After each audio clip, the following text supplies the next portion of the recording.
हाँ जी स्टूडेंट्स, आज का टॉपिक है types of contracts. Last lecture ਦੇ ਵਿੱਚ ਆਪਾਂ ਨੇ ਡਿਸਕਸ ਕੀਤਾ कॉन्ट्रैक्ट ਕੀ ਹੁੰਦਾ ਹੈਗਾ ਔਰ ਉਸਦੇ ਵੇਰੀਅਸ ਜੋ ਐਸੈਂਸ਼ੀਅਲ ਐਲੀਮੈਂਟਸ ਨੇ ਜੋ ਇੱਕ ਕॉन्ट्रैक्ट ਨੂੰ ਵੈਲਿਡ ਕॉन्ट्रैक्ट ਬਣਾਉਂਦੇ ਨੇ ਉਹਨਾਂ ਨੂੰ ਆਪਾਂ ਡਿਸਕਸ ਕੀਤਾ। ਅੱਜ ਦੇ ਟੌਪਿਕ ਦੇ ਵਿੱਚ ਆਪਾਂ ਡਿਸਕਸ ਕਰਾਂਗੇ टाइप्स ऑफ कॉन्ट्रैक्ट्स। डेफिनेशन आप लास्ट लेक्चर ਦੇ ਵਿੱਚ डिस्कस कर चुके हैं। सैक्शन 2 सबसैक्शन ई है जो इंडियन कॉन्ट्रैक्ट एक्ट का वो कॉन्ट्रैक्ट ਨੂੰ डिफाइन करता है। ठीक है, नैक्सट जो अज का टॉपिक है that is types of contracts. Contract ਨੂੰ तीन अलग अलग बेसिस ਤੇ ਆਪਾਂ ਜਿਹੜਾ ਹੈ क्लासीफाई कर सकते हैं। On the basis of validity and enforceability, on the basis of formation, on the basis of performance. सब तो पहला आप गल करते हैं वैलिडिटी। वैलिडिटी ਜਾਂ एनफोर्सेबिलिटी ਆਪਾਂ वर्ड यूज करांगे वैलिडिटी। वैलिडिटी ਦੇ बेसिस ਤੇ कॉन्ट्रैक्ट्स ਜਿਹੜੇ ਹੈ ਪੰਜ ਤਰ੍ਹਾਂ ਦੇ ਹੋਣਗੇ: valid contract, void contract, voidable contract, illegal contract and unenforceable contract. Formation ਦੇ बेस ਤੇ ਚਾਰ ਤਰ੍ਹਾਂ ਦੇ कॉन्ट्रैक्ट्स हो सकते हैं: express contract, implied contract, quasi contract, E contract. And on the basis of performance अपने कॉन्ट्रैक्ट्स दो तरह के होंगे: executed and executory contract. But executory contract further दो तरह का हो सकता है, यूनीलेटरल एंड बायलेटरल। आओ हुण इन्हां नूं आपां डिटेल दे विच डिस्कस करदे हां। सब तो पहला on the basis of validity. Chapter second है जो इंडियन कॉन्ट्रैक्ट एक्ट का, ये वैलिडिटी बेस्ड जिहड़े कॉन्ट्रैक्ट्स ने उन्हां नूं डिफाइन करता है। इस दे विच 5 डिफरेंट टाइप्स ने। सब तो पहला आप गल करते हैं वैलिड कॉन्ट्रैक्ट। वैलिड कॉन्ट्रैक्ट की होंदा है, लास्ट लेक्चर दे विच आपां ने एसेंशियल्स पढ़े कॉन्ट्रैक्ट दे। 10 एसेंशियल्स ने, ये जिहड़े 10 एसेंशियल्स ने 10 पॉइंट्स आपां ने डिस्कस कीते कि ऑफर एक्सेप्टेंस लॉफुल होना चाहिए, कंसीडरेशन होनी चाहिए, ऑब्जेक्ट लॉफुल होना चाहिए, फ्री कंसेंट होना चाहिए, ਜਾਂ फिर उस दे विच किसी तरह का टैक्नीकल डिफैक्ट नहीं होना चाहिए। ठीक है, तो लीगल रिलेशनशिप्स क्रिएट होने जरूरी ने। ये सारे जिहड़े आपां ने 10 पॉइंट्स कीते ने, जे किसी भी कॉन्ट्रैक्ट दे विच वो 10 ते 10 पॉइंट्स कंप्लीट ने, उन्हां नूं कवर कर रहे हैं, तो जो भी कॉन्ट्रैक्ट बनेगा उसनूं आपां कहांगे वैलिड कॉन्ट्रैक्ट। ठीक है, तो इस तो बाद नैक्सट जो आप गल करते हैं वॉइड कॉन्ट्रैक्ट और एग्रीमेंट। सैक्शन 2 सबसैक्शन जे है जो एक्ट का, वो वॉइड कॉन्ट्रैक्ट नूं डिफाइन करता है। Void contract and void agreement दो अलग अलग टर्म्स ने। वॉइड कॉन्ट्रैक्ट का मतलब की है कि अज आपां ने कोई कॉन्ट्रैक्ट किया, ठीक है, अज वो वैलिड है, बट इन फ्यूचर किसी कारण करके वो वैलिड नहीं रहिंदा, तो उसनूं आपां बोलते हैं वॉइड कॉन्ट्रैक्ट। ठीक है, वॉइड कॉन्ट्रैक्ट। जिमें इस विच आपां एग्जांपल कर सकते हैं कि एक पर्सन है, उन्हें A agrees to pay B a sum of 10,000 after 5 years against a loan of rupees 8,000. A dies of natural causes in 4 years. The contract is no longer valid. ठीक है, ए ने बी नूं जिहड़ा है 5 साल बाद 10,000 रुपया देना सीगा, जो अज उन्हें 8,000 रुपया लोन लता है, बट ए दी डैथ हो जाती है 4 साल बाद। जदों हुण ए परसन की डैथ ही होगी तो बाकी का कॉन्ट्रैक्ट है जिहड़ा वो परफॉर्म नहीं किया जा सकता। ठीक है, तो इसनूं आपां जिहड़ा हैगा वॉइड कॉन्ट्रैक्ट कहांगे। जदों कॉन्ट्रैक्ट किया गया उस टाइम ते कॉन्ट्रैक्ट एनफोर्सेबल है, वैलिड है, बट इन फ्यूचर उसनूं किसी तरीके नाल परफॉर्म नहीं किया जा सकता, तो due to non impossibility of performance contract है जो वो वॉइड हो जाता है, उसनूं आपां वॉइड कॉन्ट्रैक्ट कहांगे। ठीक है, ਜਾਂ ਇਸ ਵਿੱਚ ਤੁਹਾਡੀਆਂ ਬੁੱਕਸ ਦੇ ਵਿੱਚ ਇੱਕ ਬੜੀ ਸਿੰਪਲ ਜੀ ਐਗਜ਼ਾਮਪਲ ਦਿੱਤੀ ਹੁੰਦੀ ਹੈ ਕਿ ਇੱਕ ਪਰਸਨ ਨੇ ਦੂਸਰੇ ਪਰਸਨ ਨੂੰ ਆਪਣਾ ਹਾਰਸ ਸੇਲ ਕਰਨ ਦਾ ਜਿਹੜਾ ਹੈ ਐਗਰੀ ਕੀਤਾ, ਔਰ ਉਸ ਹਾਰਸ ਨੂੰ 5 ਦਿਨਾਂ ਬਾਅਦ ਜਿਹੜਾ ਹੈ ਡਿਲੀਵਰ ਕਰਨਾ ਸੀ। ਉਹ 5 ਦਿਨਾਂ ਦੇ ਵਿੱਚ ਹਾਰਸ ਦੀ ਡੈਥ ਹੋ ਗਈ, ਤਾਂ ਹੁਣ ਉਸ ਹਾਰਸ ਨੂੰ ਸੇਲ ਨਹੀਂ ਕੀਤਾ ਜਾ ਸਕਦਾ, ਤਾਂ ਉਹ ਕੰਟਰੈਕਟ ਵॉइड हो जाता है, उसमें ਆਪਾਂ ਬੋਲਾਂਗੇ ਵॉइड ਕੰਟਰੈਕਟ। ਹੁਣ ਨੈਕਸਟ ਗੱਲ ਕਰਦੇ ਹਾਂ ਵॉइड एग्रीमेंट। वॉइड एग्रीमेंट की होंदा है? Void agreement is void ab initio. एब इनिशियो का मतलब की होंदा है ABINITIO। एब इनिशियो मतलब स्टार्टिंग तो ही, शुरू तो ही वो जिहड़ा हैगा वॉइड है, वैलिड है ही नहीं।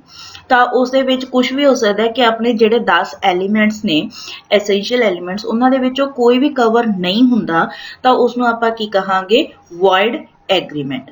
वॉइड एग्रीमेंट है जिहड़ा वो अजे कॉन्ट्रैक्ट बनिया ही नहीं, ठीक है। तो इन्हां दे विच पजल नहीं होना। वॉइड कंट्रैक्ट जो वैलिड है बनने के टाइम ते, कॉन्ट्रैक्ट दे विच एंटर करन दे टाइम ते, बट लेटर ऑन किसी रीजन करके उसनूं परफॉर्म नहीं किया जा सकता, तो वो वॉइड कंट्रैक्ट हो जाएगा। एग्रीमेंट, वॉइड एग्रीमेंट स्टार्टिंग तो ही वॉइड हुंदा, वो कदे वैलिड होया ही नहीं। Next is voidable contract.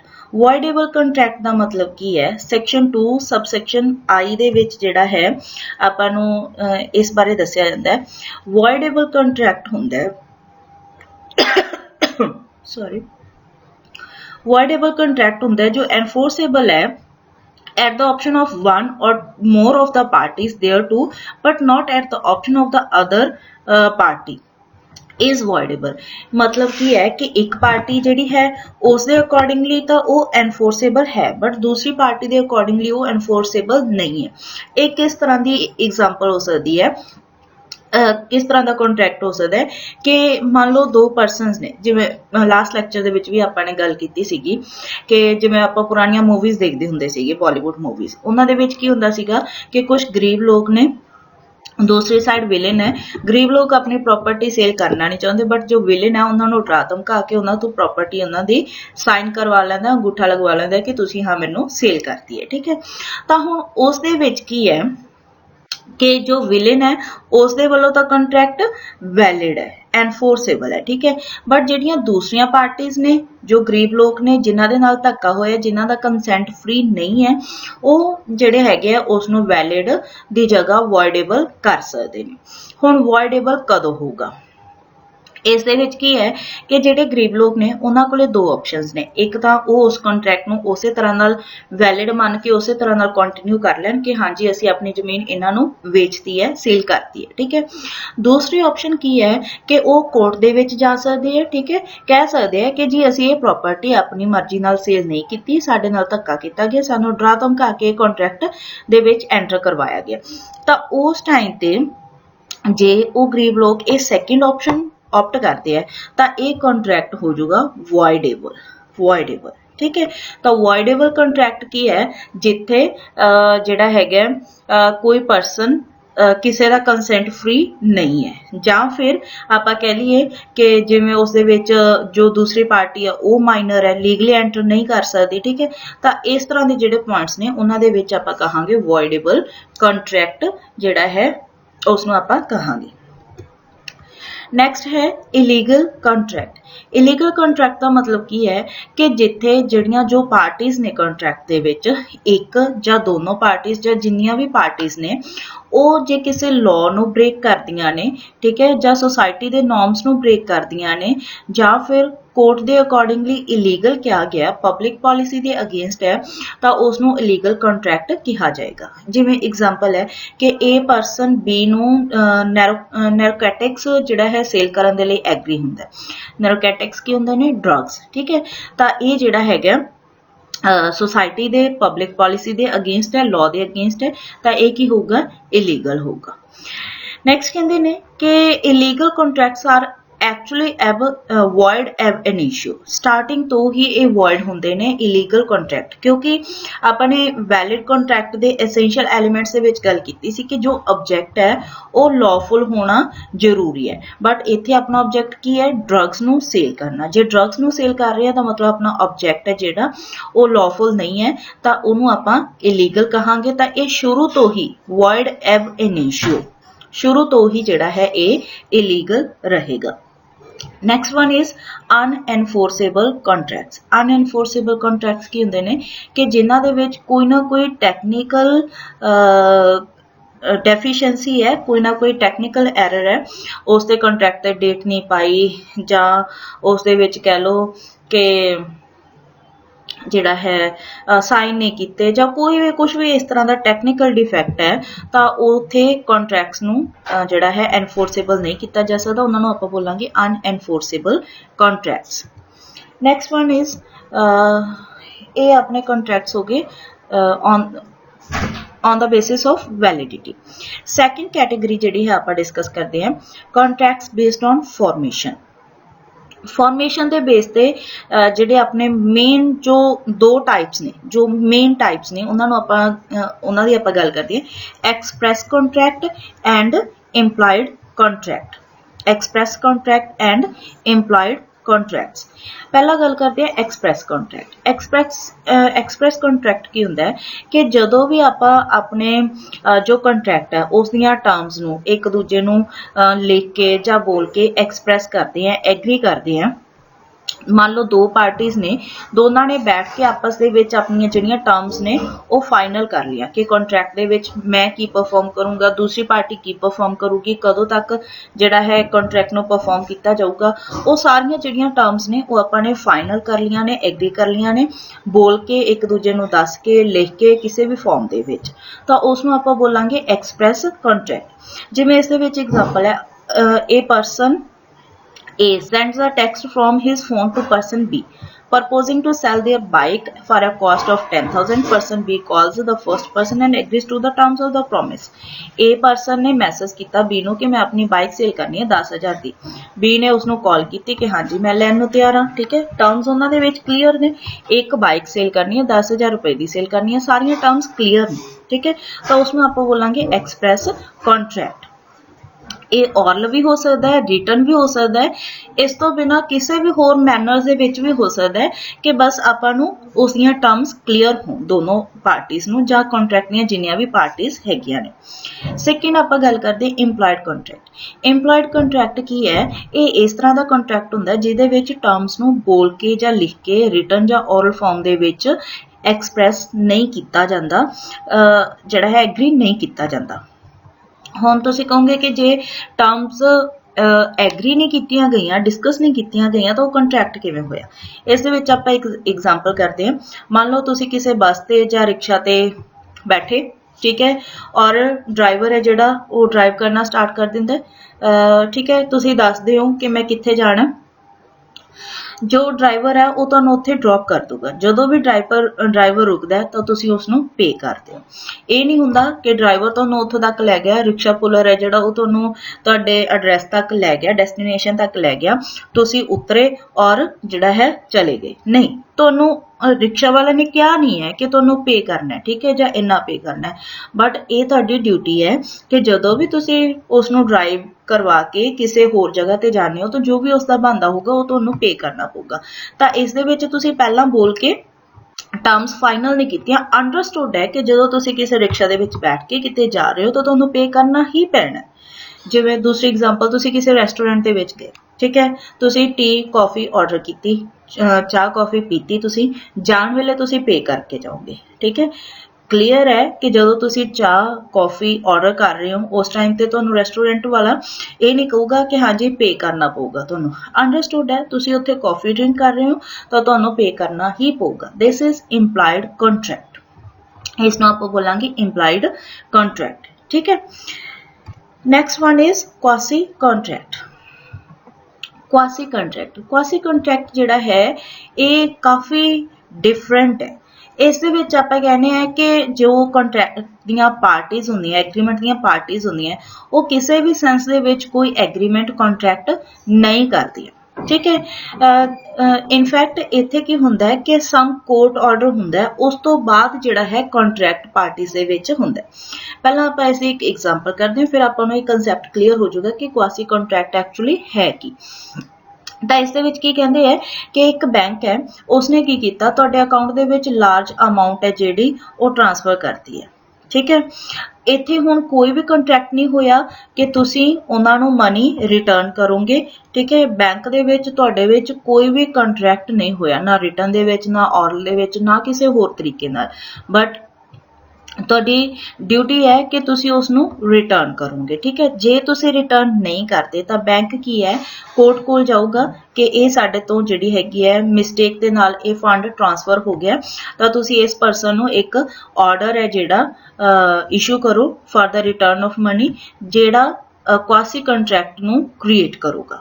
ਠੀਕ ਹੈ, ਤਾਂ ਇਸ ਤਰ੍ਹਾਂ ਨਾਲ ਜਾਂ ਜਿਵੇਂ ਆਪਾਂ ਕਹਿੰਦੇ ਆ ਕਿ ਇਸ ਦੇ ਵਿੱਚ ਐਕਚੁਅਲੀ ਕੋਰਟ ਆਰਡਰ ਹੁੰਦਾ ਵੀ ਨਹੀਂ ਹੈ।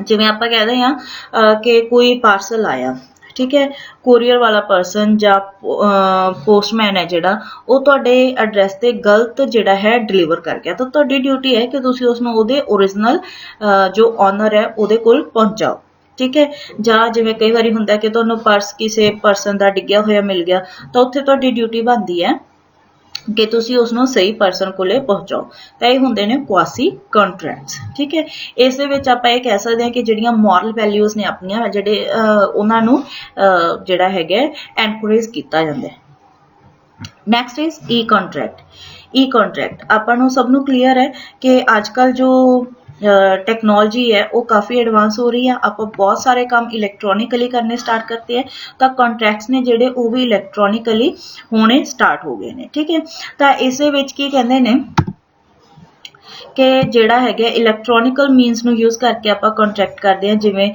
ईमेल कीती जां टैलीफोन कीता जां डिजिटल सिग्नेचर्स यूज़ कीते ठीक है उस दे विच जो भी कॉन्ट्रैक्ट क्रिएट होगा उन्हां नूं आपां कहांगे ई कॉन्ट्रैक्ट अलग अलग नाम हो सकते हैं E contract electronic contract cyber contract EDI contract ठीक है तो ये जिहड़ा हैगा तुहाडा एक नैक्सट सेमेस्टर दे विच जो है लॉ आपां पढ़ांगे इनफॉर्मेशन टेक्नोलॉजी एक्ट उस दे विच ये जिहड़ा कंसैप्ट है वो अच्छे तरीके नाल कवर होगा ठीक है तो बेसिकली इत्थे की है कि इलैक्ट्रॉनिक डिवाइसिस नूं यूज़ करके जो आपां कोई कॉन्ट्रैक्ट करते हैं दैट इज ई कॉन्ट्रैक्ट तो ये हो गया on the basis of formation next one is based on performance performance के बेस पे अपने दो तरह के कॉन्ट्रैक्ट्स ने executed contract and executory contract executed contract की आपां गल करते हैं कि दो या दो तो ज़्यादा पार्टीज़ ने दोनों ने अपना काम परफॉर्म करता है जो भी कॉन्ट्रैक्ट दे विच बनदा सी तां ओह हो जाऊगा एग्जीक्यूटेड परफॉर्म हो चुका है दोनों पार्टीज़ द्वारा जिवें इस दे विच कहंदे हैं कि मान लो एक पर्सन है उसने की करना है कि अपनी बाइक दूसरे पर्सन को सेल करनी है 10,000 के लिए तो ए पर्सन ने अपनी बाइक दूसरे पर्सन को डिलीवर करती है और दूसरे पर्सन ने जोड़ी 10,000 की पेमेंट है वो पे करती है तो जो भी पेमेंट हो जाती है गुड्स डिलीवर हो जाती है दोनों पार्टीज़ ने अपना काम करता है उसमें आप बोलांगे एग्जीक्यूटेड कॉन्ट्रैक्ट्स जदों दोनों पार्टीज़ या जिन्नियां भी पार्टीज़ ने हर एक ने अपना पार्ट परफॉर्म करता है उसनूं आपां बोलते हैं executed contract second one is executory contracts executory contract दे विच मतलब की है कि जिहड़ा है एक पार्टी परफॉर्म कर चुकी है और एक पार्टी ने अजे परफॉर्म करना है कॉन्ट्रैक्ट दे विच तां उसनूं आपां बोलते हैं एग्जीक्यूटरी कॉन्ट्रैक्ट्स ठीक है जां आपां ये कह सकते हैं कि एक पार्टी परफॉर्म करने वाली रहिंदी है जां सारियां ही पार्टीज़ परफॉर्म करने वाली ਜਾਂ ਸਿੰਪਲੀ ਆਪਾਂ ਇਹ ਕਹਿ ਸਕਦੇ ਹਾਂ ਕਿ ਜੋ ਕੰਟਰੈਕਟ ਅਜੇ ਤੱਕ ਪਰਫਾਰਮ ਨਹੀਂ ਕੀਤਾ ਗਿਆ ਦੈਟ ਇਜ਼ ਐਗਜ਼ੀਕਿਊਟਰੀ ਕੰਟਰੈਕਟ ਐਗਜ਼ੀਕਿਊਟਰ ਦੇ ਵਿੱਚ ਆਪਾਂ ਕਹਿੰਦੇ ਕਿ ਕੰਟਰੈਕਟ ਕੰਪਲੀਟਲੀ ਪਰਫਾਰਮ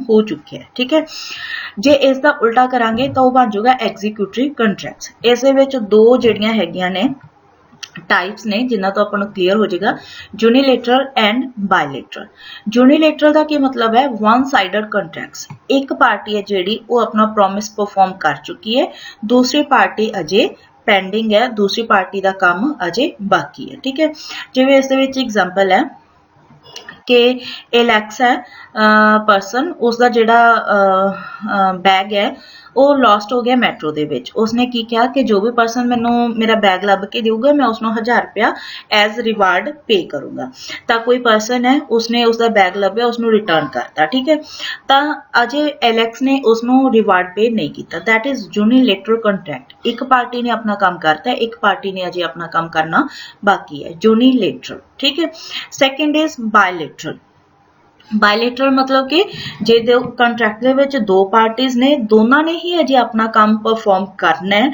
तो उसमें आप कहांगे बायलेटरल जिवें इस दे विच एग्जांपल है कि एक हाउस सेल करन दे लई कॉन्ट्रैक्ट होया ठीक है तो उस दे विच की कहंदे ने कि हाउस है जिहड़ा उस दे विच कहंदे कि जो है ਉਹਨੂੰ डाउन पेमेंट कुछ पे की गई है, बाकी ਦਾ फ्यूचर डेट ਦੇ ਵਿੱਚ पे ਕੀਤਾ ਜਾਊਗਾ। ठीक है, ਇਹ कॉन्ट्रैक्ट होया।